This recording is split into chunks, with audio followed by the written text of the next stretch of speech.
tentei fazer alguma exposição em cima de Mateus 24, estou pensando em continuar, né? Até tentar esgotar mais ou menos o assunto, porque é um assunto que interessa a boa parte dos cristãos, é um assunto que não pode ser esquecido dos cristãos, que é a questão da escatologia, a questão do ensino das últimas coisas, né? Ou, a grosso modo, como todo mundo gosta de falar, né? Falar do Apocalipse. Mas, Diego, nós estamos em Mateus. Tem um pequeno Apocalipse em Mateus 24, né? E eu gostaria de abordar esse tema com vocês, tá? Entretanto, para alguns irmãos da igreja, que são mais estudiosos do assunto, entendem, vão conseguir compreender, né? O pastor Fabrício até falou aqui no último culto, é uma coisa que não é central, alguns pontos de como entender a leitura do Apocalipse, não é motivo para dividir a igreja, não é motivo para... É um motivo para você simplesmente olhar para mim e falar o seguinte: olha, Diego, eu discordo disso que você está falando, mas a gente continua crente, tá bom? Então, apenas a título de introdução, eu queria te dizer que na linha escatológica, no estudo do Apocalipse, ou no estudo das últimas coisas que estão para acontecer antes da volta de Jesus e do estabelecimento do novo céu e da nova terra, tem 4 formas principais de entender. 4 linhas escatológicas, né? 4 formas de entender essa questão. São as principais. Eu vou falar a menos comum, né? É a linha que entende que nós... Muito obrigado, irmã. Deus abençoe, viu? O pessoal chama ela de pós-milênio, né? Dizendo que Cristo já está reinando, mas também de forma física. O mundo melhorou de lá para cá muito. A pregação do evangelho cresceu demais e nós vamos conquistar o mundo com a pregação do evangelho. Então, assim, daqui a alguns anos, o mundo vai ser todo cristão, porque os cristãos estão pregando o evangelho de forma a ter sucesso e vão conseguir converter o mundo todo, né?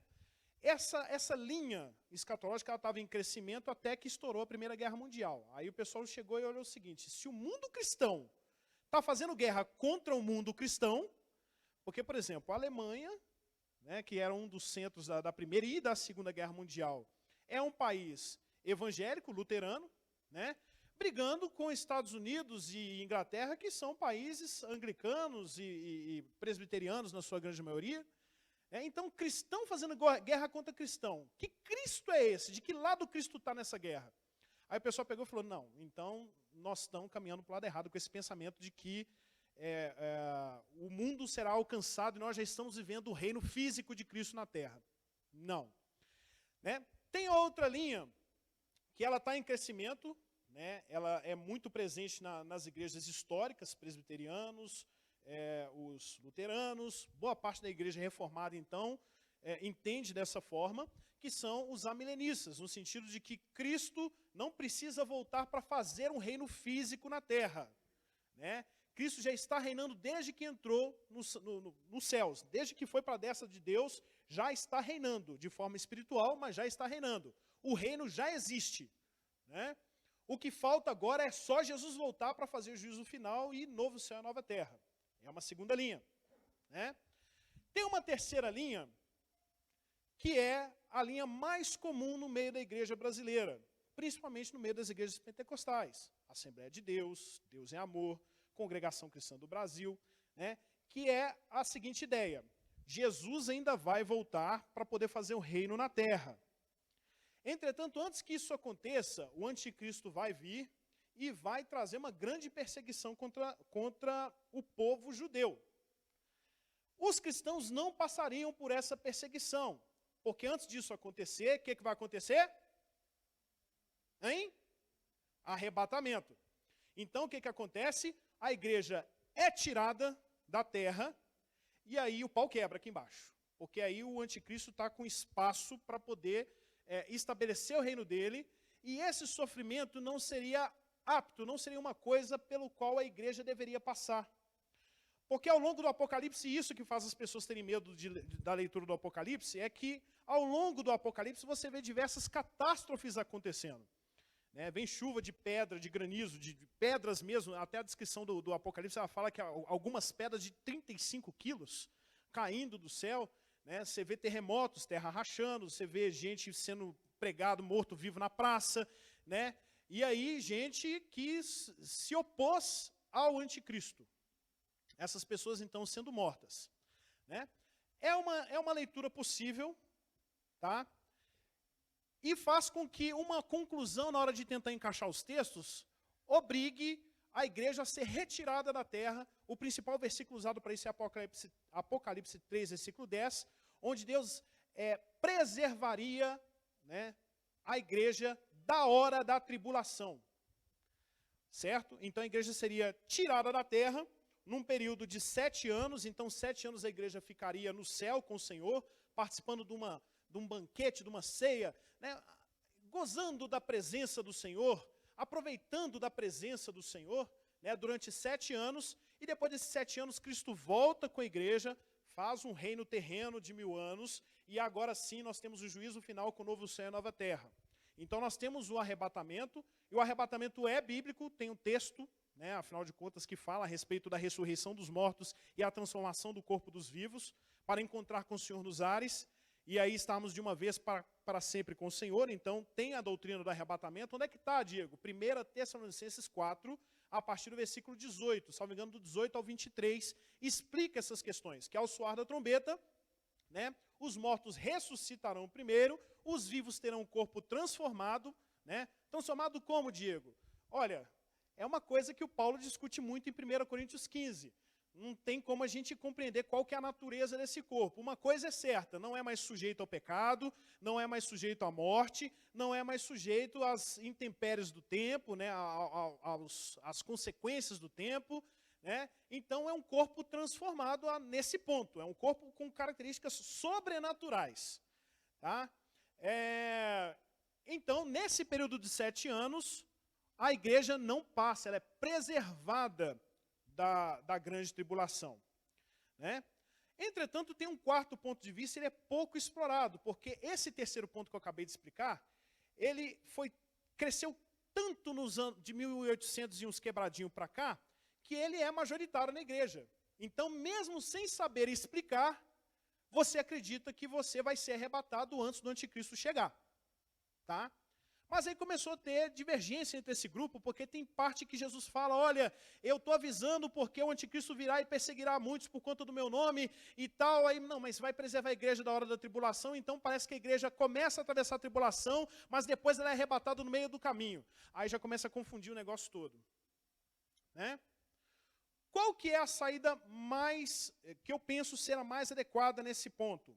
E aí é só uma proposta que eu estou trazendo, né? Penso ela ser bíblica, e ela foi defendida, tem sido defendida desde os primeiros tempos. Tá? Desde a época que Jesus subiu ao céu, a igreja sempre contou com essa possibilidade. Né? Essa que eu estou falando do arrebatamento, se você for procurar na internet, você vai procurar por dispensacionalismo. O que é o dispensacionalismo? Deus separou a existência desse mundo em eras, em dispensações. 7 eras, 7 dispensações, das quais a gente está na 6ª, seria a dispensação da graça. Faltaria a dispensação do reino físico de Cristo, Jesus volta e começa a reinar aqui na terra, seria a 7ª dispensação, e depois dela a gente entra no reino eterno de Deus, onde já não tem mais pecado, não tem angústia, não tem dor, não tem morte, é realmente o estado que nós desejamos. Queremos que Cristo volta para isso. A bendita esperança é essa. Nós ressuscitaremos para viver, glória a Deus, para sempre com o Senhor. Pensa você, nunca mais ter que lidar com os pecados que te afligem a consciência hoje. Glória a Deus por isso. Nunca mais você tem que olhar para trás e falar o seguinte, isso aqui é uma carga que eu levo, uma carga que eu arrasto comigo desde não sei quando, por que eu fiz isso lá no passado, e por que eu tenho vontade de fazer coisas semelhantes a essa. Nunca mais, nunca mais. Nunca mais você ser afastado da presença de Deus, que o pecado tem esse problema, né? Você peca, e aí no minuto seguinte, que era o minuto de você pedir perdão pelo pecado, você fica o seguinte, mas acabei de pecar. Aí você não busca o perdão. Aí você não deixa o arrependimento chegar. E aí você vai ficando, não, afasta mais um pouco, comete o pecado de novo, começa a criar aquela casca grossa, e na hora que você assusta, você se desviou da fé. Né? Mas a quarta linha que eu trago para você é que é o seguinte, né? Tem a ver com a tribulação.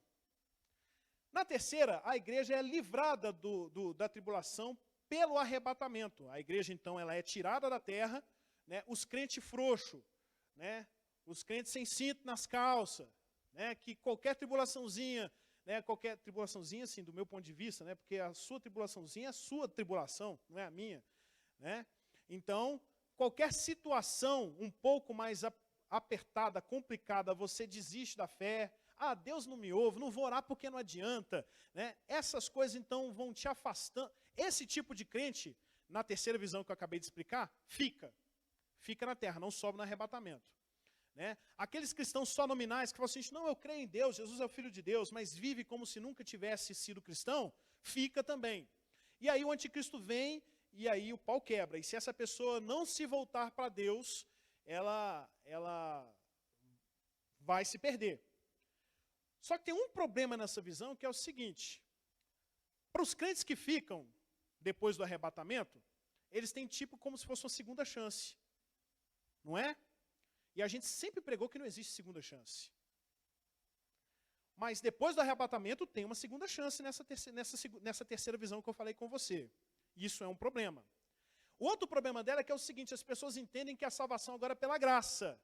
Mas no dia do arrebatamento, depois do arrebatamento, vai ser derramando o seu próprio sangue. Você tem que morrer, porque você não vai negar Jesus. Então você vai ser degolado, você vai ser fuzilado, você vai ser enforcado. Então aí a salvação seria indiretamente pelas obras, porque aí você vai ter que ser disposto a morrer para poder ser salvo. É um problema dessa visão. O que eu gostaria de propor para você, e é o que nós vemos ao longo de todas as Escrituras, é que é o seguinte: o povo de Deus sempre atravessa tribulação. O povo de Deus sempre atravessa e sempre vai atravessar tribulação. Pensa você que lá no livro de Gênesis, na verdade no livro de Êxodo, né? Começa lá em Gênesis, o José vai para o Egito, a família desce para o Egito, 70 pessoas, crescem, tem filho para danar, igualzinho coelho, né? Os egípcios começam a olhar e falam o seguinte: daqui a pouco eles tomam conta do país, nós temos que começar a matar os meninos que nascem. E aí transforma o povo escravo, né? Mas o povo morava numa cidade específica lá dentro do Egito, a cidade dos escravos, digamos assim, né? Que era a cidade chamada Gósen. E aí, quando caíram todas as pragas no Egito, em Gósen não caía. As 10 pragas que atravessavam o povo do Egito, respingava no povo? Respingava, é lógico que se está faltando comida, o povo vai sentir uma certa fome. Mas as coisas, as vidas, os primogênitos dos israelitas sempre foram preservados durante tempo de tribulação. Né? O povo de Israel foi levado cativo, mas a fé foi mantida. Sofreram pra caramba, tiveram várias guerras, morreu muita gente, mas voltou para a terra que Deus prometeu para eles. Sempre atravessou testes e tribulação. O que eu quero propor para você, sem violar as Escrituras, né, é lendo Mateus 24 e perceber em que momento que está a tribulação, em que momento talvez esteja o arrebatamento, se a gente passa ou se a gente não passa a grande tribulação. Né? Bom, se no fim das contas a gente não passar e for arrebatado, bom, tomara que seja. Né? Mas e se o arrebatamento não vier? Aí teremos sido os crentes sempre treinados para poder esperar o arrebatamento e não passar por sofrimento. E aí quando o sofrimento vem, como você sempre foi ensinado de que crente não passa por sofrimento, quando o sofrimento vem, te pega despreparado e você cai da fé. E aí então, você cristão tem que aprender, tem que entender que crente sofre. E que no Brasil nós temos ventos de bonança. Ainda estamos em tranquilidade.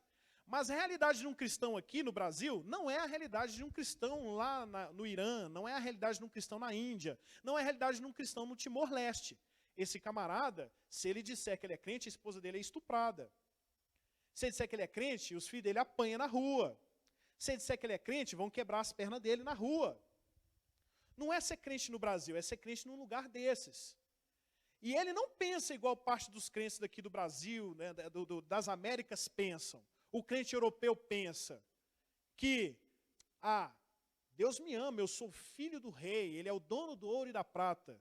Eu vou alcançar tudo o que eu quiser porque posso todas as coisas naquele que me fortalece.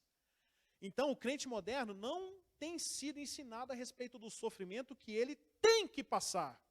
E é uma realidade da vida cristã. Tá?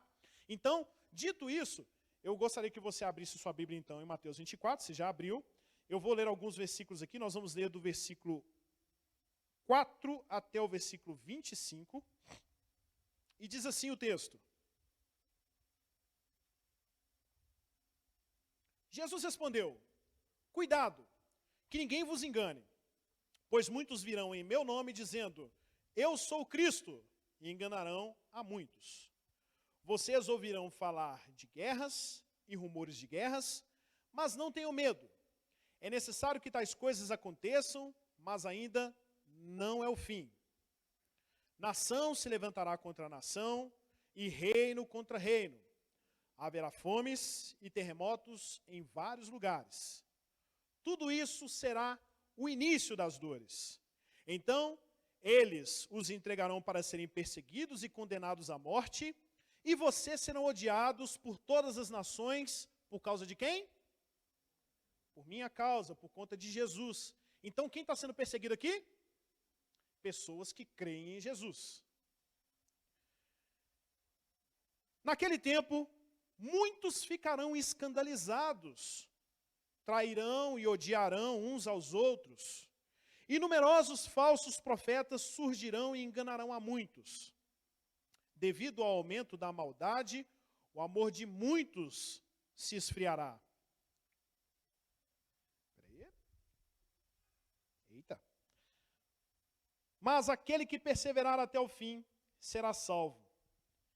E esse evangelho do reino será pregado em todo o mundo como testemunho a todas as nações, e então, só então, virá o fim.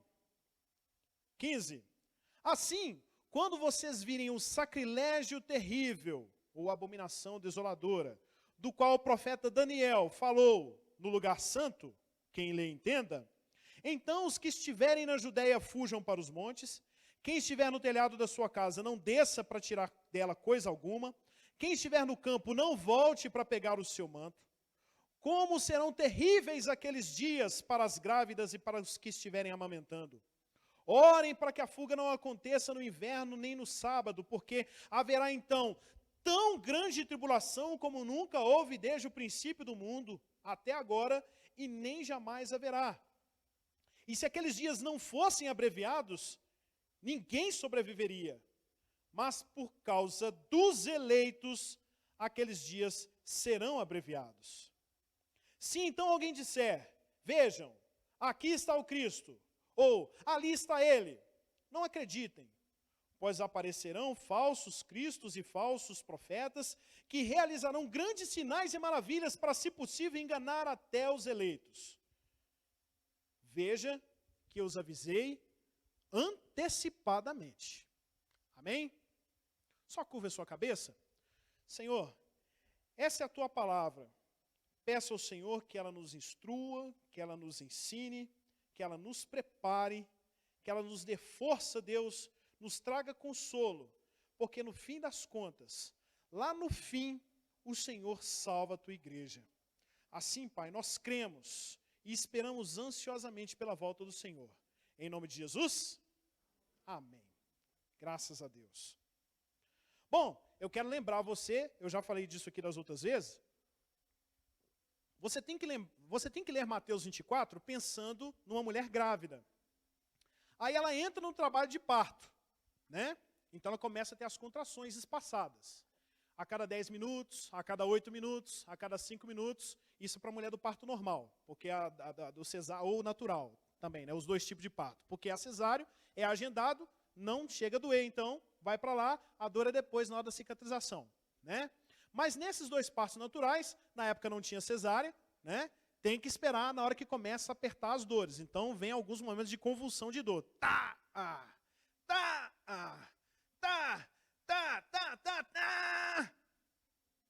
Parto.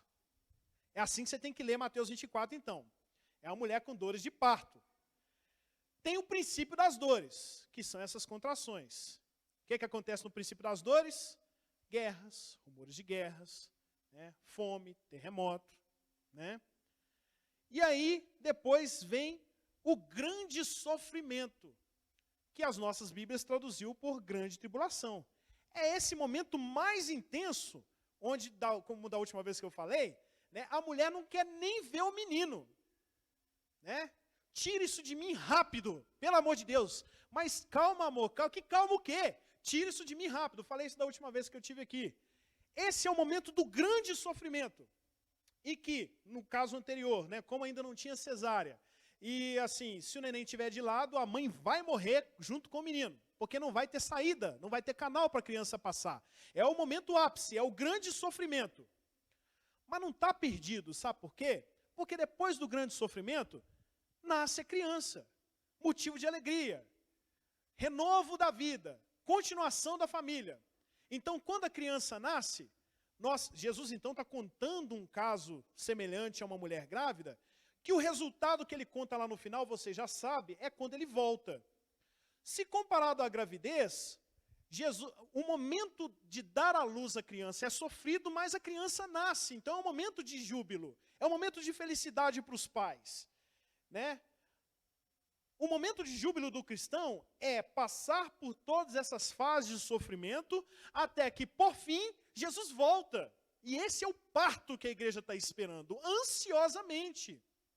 Mas antes do parto, e quem está esperando Jesus voltar é só a igreja está esperando Jesus, só a igreja está esperando Jesus, só os cristãos.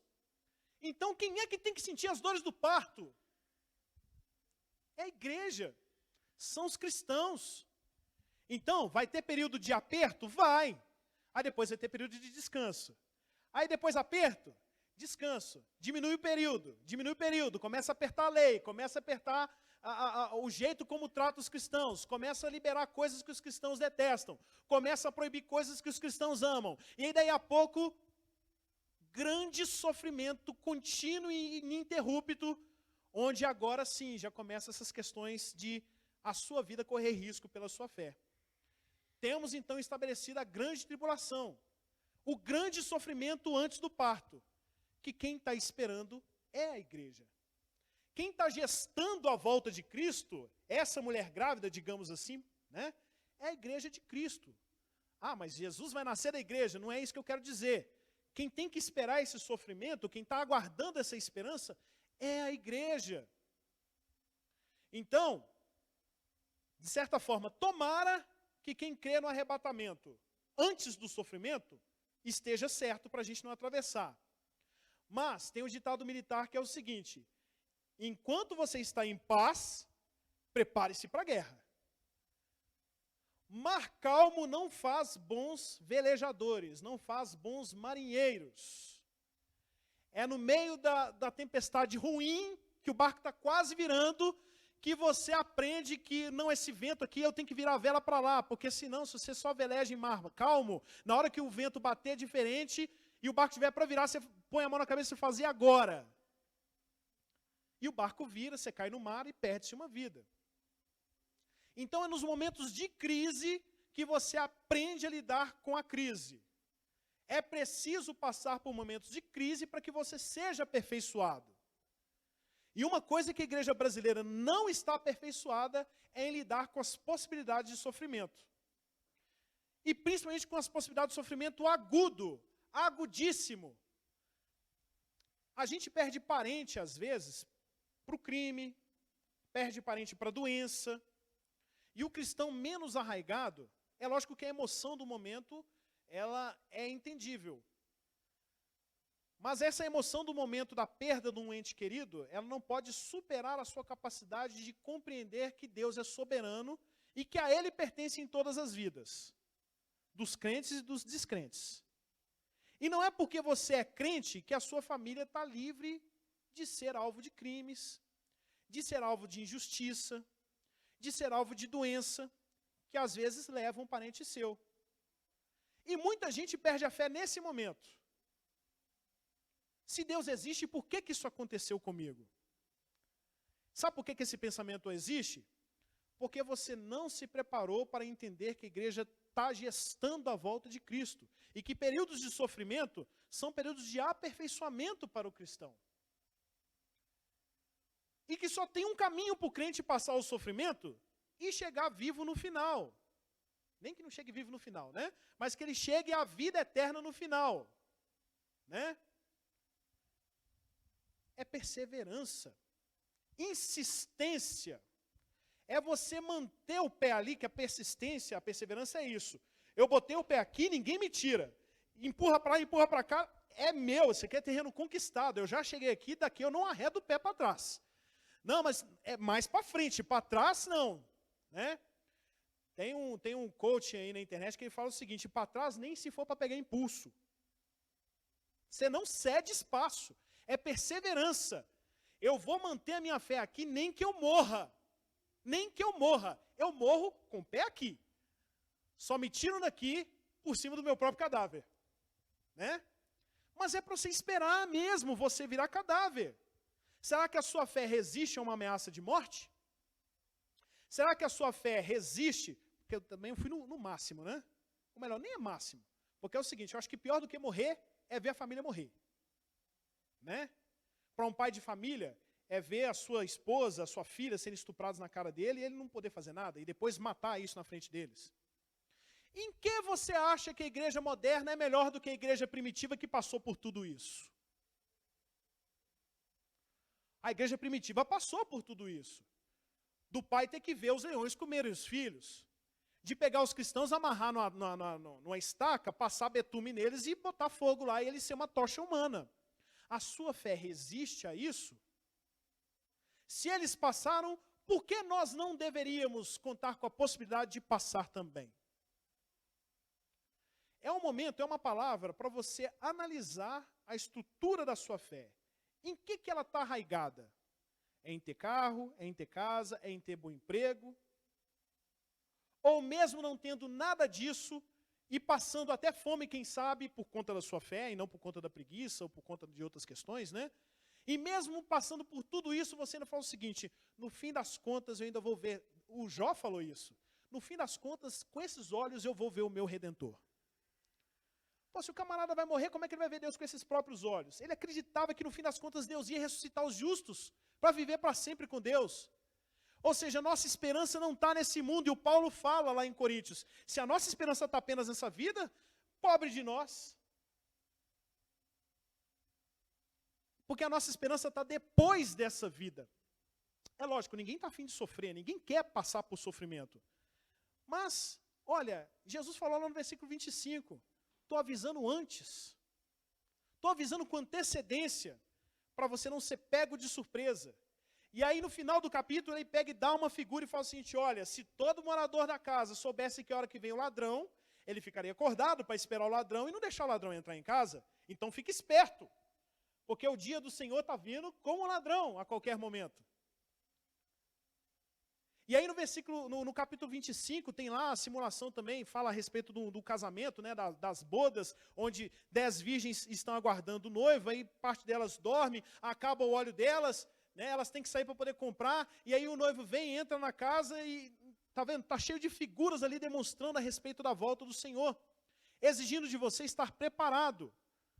Exigindo de você conhecimento das Escrituras, exigindo de você realmente firmar a sua carcaça, para poder aguentar a varada se precisar. Bom, meus irmãos, tem um momento aí que Jesus pega e fala o seguinte, no princípio das dores, nós vamos ter enganadores, guerras de países e reinos contra reinos, falta de alimentos, tremores de terra, são coisas que nos fazem, inclusive, pensar que talvez a igreja esteja passando por tribulação. Talvez não a grande tribulação, mas passando por ela já está. Lembra do parto? As contrações? Está espaçada, mas ela está passando.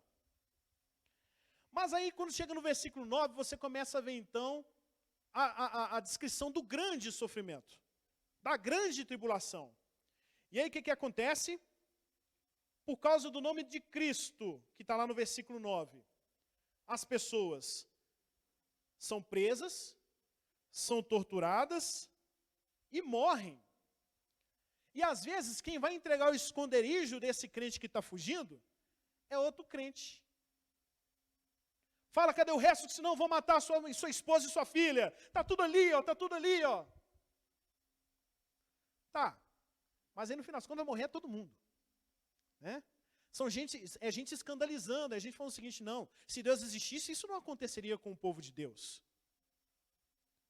Quantas pessoas falam mal de gente crente, gente séria? Porque às vezes essa gente crente, gente séria, passa por um revés e perde emprego, ou passa por um revés e adoece, né? E aí os outros julgam e falam o seguinte, se fosse servo de Deus mesmo, Deus tinha protegido, isso não tinha acontecido. A doença não tinha chegado na casa dele, ele não tinha perdido o emprego, porque Deus honra os seus servos fiéis. Ô, meu irmão, faz isso não. Deixa isso acontecer não. Porque o revés vai acontecer com toda a igreja. Vai ter um momento que a convulsão, que o grande sofrimento, provavelmente pode ser em mundo todo, em escala global. E em que isso vai ser bom para a igreja? Se é que tem uma visão de algo bom nisso. É que tem um embranquecimento, uma purificação, uma seleção para separar quem que é um crente de verdade, um crente raiz, né? E um crente Nutella. Quem que é um crente que está arraigado mesmo na esperança da volta de Cristo, e quem que é um crente que está na igreja para poder alcançar bênçãos. Bênçãos são consequência da sua obediência. E como Deus é soberano, pode ou não te recompensar nesta vida. Mas a recompensa eterna ele assegura. Mas em qual recompensa você está arraigado? Na esperança da recompensa na vida eterna? Ou na esperança da recompensa nessa vida? Isso diferencia os homens e mulheres das crianças. Isso diferencia os crentes raiz dos crentes Nutella. Pensa na possibilidade de enfrentar a grande tribulação. Raciocina aí. Vai lá no futuro na sua mente. Pensa lá naquele, para quem viu a série, porque hoje já ficou muito passado, né? Pensa no Deixados para Trás. Né? E pense em você sendo um daqueles que está vendo tudo acontecer. Sua fé resiste a isso? Porque Jesus ainda falou, estou avisando antes. Então a gente vê isso. No versículo 10, a gente vê o abandono da fé pelos fracos, porque muitos se escandalizam. No versículo 11, você vê o surgimento de vários profetas que fazem, inclusive, milagres. Ou seja, aonde que está a sua fé de novo arraigada? Está na possibilidade da volta de Cristo e a sua recompensa depois? Ou está na possibilidade de você ir atrás de um pastor, de um irmão, de um apóstolo que ora e as coisas acontecem, você é curado, você é sarado, etc e tal? Porque, e aí, se o pastor sair da igreja, você vai atrás do pastor? Porque aquele é um homem de Deus, ele ora, as coisas acontecem. Aonde está arraigada a sua fé? Porque se for nesse líder, e se ele tropeçar e cair? E se ele se voltar contra a fé? Vai que ele é um homem muito inteligente e tem uma argumentação muito eficaz. Você vai atrás do argumento dele? Porque os crentes frágeis Nutella vão. Está aqui previsto, ó, surgimento de falsos profetas. A maldade cresce, o amor esfria, e diz lá o versículo 21, que o sofrimento vai ser tão grande, que se Deus não diminuísse a extensão ou a duração desse sofrimento, nem os raízes ia sobrar. Então você já pode esperar o tamanho da cavacada que está para vir por aí. Porque se nem os raízes sobrariam se o tipo de sofrimento perdurasse muito tempo, então é uma coisa que é para poder realmente devastar a igreja. Mas, Diego, a igreja não foi preparada para a ira. Mas eu não estou falando da ira de Deus nesse instante. Eu estou falando da perseguição do anticristo contra a igreja. E é para isso que a igreja tem que estar preparada. O problema é que no Apocalipse as duas coisas acontecem juntas. Deus manifesta a ira dele contra os pecadores, e aí você vai lendo o Apocalipse, e após cada praga vem o seguinte, e mesmo assim os homens não se arrependeram. Então você vê ali a demonstração da ira de Deus. que não é contra a igreja, é contra os pecadores. Mas do outro lado, você está vendo o anticristo perseguindo os cristãos, que são cristãos mesmo. Chega em Apocalipse 12, você vê, é muito figurado ali, né? E aí você vê uma mulher fugindo de um dragão, ela está grávida, né? E aí ela começa a fugir do dragão, o dragão abre a boca atrás dela, vou usar esse termo, ele vomita uma enxurrada d'água, e a mulher corre para poder se safar disso, e Deus dá asas para essa mulher que, né, voa, consegue sair do alcance do dragão. Isso me faz pensar que essa mulher é simbolicamente a igreja, livrada da perseguição do dragão, né? Providencialmente, é tudo visão, tá, gente? Por isso que é complicado de entender. O chão se abre, aquela torrente de água que foi cuspida entra para dentro da água, não alcança a mulher, né? E a mulher se esconde. Ela se esconde e fica durante um tempo, salvo engano lá, a passagem diz 1260 dias, pode ser algo simbólico, não é coisa de tratar aqui agora, mas no momento de perseguição, a igreja está sendo livrada, está sendo preservada, para não perder a fé. Mas a perseguição, a mulher está atravessando lá em Apocalipse 12. E ela é livrada porque ela recebe asas. Bom, aí Jesus pega e fala uma coisa interessante lá no versículo... Ele fala o seguinte, olha, quem lê entenda, presta atenção quando a abominação que Daniel falou estiver dentro do templo. Aí você fica assim, mas o que foi que Daniel falou a respeito dessa abominação lá no templo? Já estou chegando no término, mas eu peço a você para abrir a sua Bíblia agora aí em Daniel 11.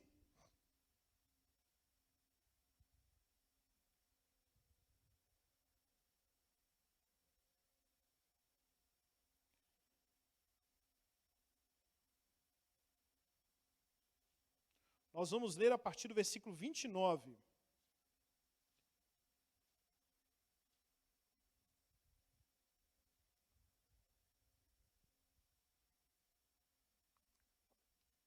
Historicamente, isso aqui se cumpriu já, viu? Pelo menos 2 vezes isso aqui se cumpriu. Na história do povo de Israel. No tempo determinado, ele, aí a passagem está falando de um rei muito mau, né? Ele invadirá de novo o sul, mas dessa vez o resultado será diferente do anterior. Navios das regiões da costa ocidental se oporão a ele, e ele perderá o ânimo, então despejará a sua fúria contra a Santa Aliança, e voltando, tratará com bondade aqueles que abandonarem a Santa Aliança. Então, é um rei, aqui em Daniel, é um rei que tentou uma investida contra o Egito, o exército do Egito foi mais forte, e ele ficou chateado e voltou para trás, não consegui. Aí sabe a pessoa quando está com raiva e volta chutando o cachorro, o papagaio? Então o rei tentou invadir o Egito e não conseguiu. Ele volta para trás, vê Jerusalém e fala, é aqui, vou detonar esse povo. Essa que é a passagem. Então ele se volta, né, contra a Santa Aliança, ou seja, contra os servos de Deus. Na história isso aconteceu, voltou-se contra os judeus. E voltando tratará com bondade aqueles que abandonarem a Santa Aliança. Quem se apostatar será premiado. Quem abandonar a fé verdadeira será premiado. Isso aconteceu. 31. Suas forças armadas se levantarão para profanar a fortaleza e o templo, e acabarão com o sacrifício diário, e colocarão no templo o sacrilégio terrível. Com lisonjas corromperá aqueles que tiverem violado a aliança, mas o povo que conhece o seu Deus resistirá com firmeza. Aqueles que são sábios instruirão a muitos, mas por certo período cairão a espada. Os sábios que vão instruir aqueles que resistem na fé, também são alvos de espada aqui. Você está vendo que são pessoas que são crentes, na época do Antigo Testamento, são pessoas fiéis à aliança com Deus, e estão fazendo a boa obra de instruir as pessoas na fé, e estão morrendo pela espada. Né? Serão queimados, capturados e saqueados. Quando caírem, receberão uma pequena ajuda, e muitos dos que são sinceros se juntarão, que não são sinceros se juntarão a eles. Alguns dos sábios tropeçarão para que sejam refinados, daí está o sofrimento, né? Refinados, purificados e alvejados até a época do fim, pois isso só acontecerá num tempo que for determinado. Versículo 36, e o final. O rei fará o que bem entender. Ele se exaltará, se engrandecerá acima de todos os deuses e dirá coisas jamais ouvidas. Eita! Coisas jamais ouvidas contra o Deus dos deuses. Ele terá sucesso até que o tempo da ira se complete, pois o que foi decidido contra ele irá acontecer. Então já temos uma coisa. Um rei na história se levantou contra Israel. Matou os crentes de Israel. Quem se livrou do sofrimento dele? Quem se corrompeu? Se o arrebatamento não acontecer antes da grande tribulação, e você quer se ver livre do sofrimento, abra mão da Santa Aliança, que aí você vai estar no grupo dos que estão vencendo no mundo material. Você está do lado do anticristo, para que vai te perseguir? Perseguir os opositores. Mas a igreja é aquela que põe o pé e fala: daqui eu não saio, daqui eu não volto. Esses são os meus princípios. Eu vou defender a minha fé. E quando Jesus fala da abominação desoladora de que falou o profeta Daniel, poxa, mas não já aconteceu? Por que Jesus está falando de novo? Então prova que o cumprimento de Daniel não foi o único cumprimento. Tem mais um para frente. Aí a gente lê Mateus 24 e vê que se cumpriu também quando Jerusalém foi destruída pelos romanos. E aconteceu desse jeito e destruíram o templo de Jerusalém. Não está lá até hoje, só tem o Muro das Lamentações. Né? Mas quem que provoca isso? O anticristo. Você viu aqui em Daniel que quem provocou ali era um rei muito mau. Então tem que ser o anticristo. Mas, poxa, e o anticristo lá em Roma? Quem foi então naquela época? Foi o imperador. Só que tudo indica que ainda tem mais um cumprimento final. Então parece que foi uma profecia que ela teve ecos. Alô, alô, alô. E o último eco dela é o último cumprimento da profecia. Virá um rei mau, o anticristo, alguém que conseguirá juntar todas as mentes desse mundo. Você não consegue botar 3 pessoas em concordância com uma determinada opinião. O anticristo vai vir com uma capacidade tal que ele vai fazer com que as pessoas cedam a ele a sua concordância. E quem não cede será perseguido. É onde a igreja marca passo, é onde ela marca posição. E é perseguida. E aí o que acontece? Qual que é o momento onde o anticristo vai ter um fim determinado, igualzinho teve aqui em Daniel? Está lá em 2 Tessalonicenses, capítulo 2, versículo 8. Ele é destruído no dia da volta do Senhor. No dia da aparição do Senhor, o anticristo é destruído com o sopro da sua boca. Ele não resistirá à volta do Senhor. Então, meu irmão, com essa contação que eu trouxe para você, com esse passo, com essa tentativa de expor esse texto para você, eu quero trazer para você a seguinte ideia. Se o anticristo surgir hoje, a igreja já existe a grande possibilidade, e com isso tanto os pré-milenistas históricos quanto os amilenistas estão de acordo, né? A igreja vai sofrer. A igreja vai passar pelas grandes dores de parto. Não há motivo para ela não passar. É ela que está gestando a esperança da volta do Senhor. Né? E quando é que acaba? Quando Jesus voltar. Então isso é mais um motivo para você esperar ansiosamente a volta do Senhor. Amar, desejar, orar todos os dias, pedindo: Senhor, volta, Maranata, vem, Senhor. Porque se Jesus não voltar, nem os justos vão suportar o sofrimento que está para poder chegar. É Ele quem vai botar fim ao sofrimento.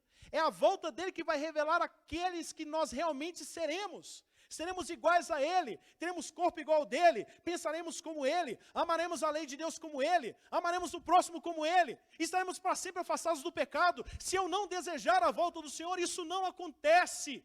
E se você não deseja isso, lamento, você não faz parte da igreja. Você será daqueles que, quando o anticristo chegar, você vai mudar de lado para não passar por perseguição e sofrimento, para não perder emprego, para não perder vida, para não ver parente morrendo torturado. Você precisa se preparar para a guerra que está para chegar. E a nossa única esperança está em perseverar. Em Apocalipse, no capítulo 2 e 3, são escritas cartas para 7 igrejas. E no final de cada uma delas, A promessa é: ao que perseverar até o fim, ao que perseverar até o fim, ao que perseverar até o fim. Se você não decidir hoje marcar o passo do território que a igreja já conquistou, se você não decidir hoje sustentar a sua fé naquilo que as Escrituras dizem, se você não decidir hoje se você é crente raiz ou crente Nutella, saiba, perseverança não é coisa que você terá na hora que a guerra acontecer. E você não é um dos que vai herdar a herança que o Senhor preparou para aqueles que o temem e que o amam. Amém? Laço de canta labaxéia. Aleluia! Glória a Deus! Maranata! Ora vem, Senhor, aguardamos a tua chegada. Aleluia! Aguardamos a tua vinda ansiosamente. Ponha-se de pé em nome de Jesus. Senhor Deus e eterno Pai, cremos no único que existe. Lá, acende canta. Aleluia, cremos no único que tem poder, Senhor amado, para poder guardar a igreja. Cremos no único que pode nos dar sustentação no dia mau. Cremos, Senhor amado, no único que pode nos dar, Senhor amado, escape. Cremos no único Deus, único e verdadeiro, que há de nos dar firmeza, Senhor amado, para sustentar a posição.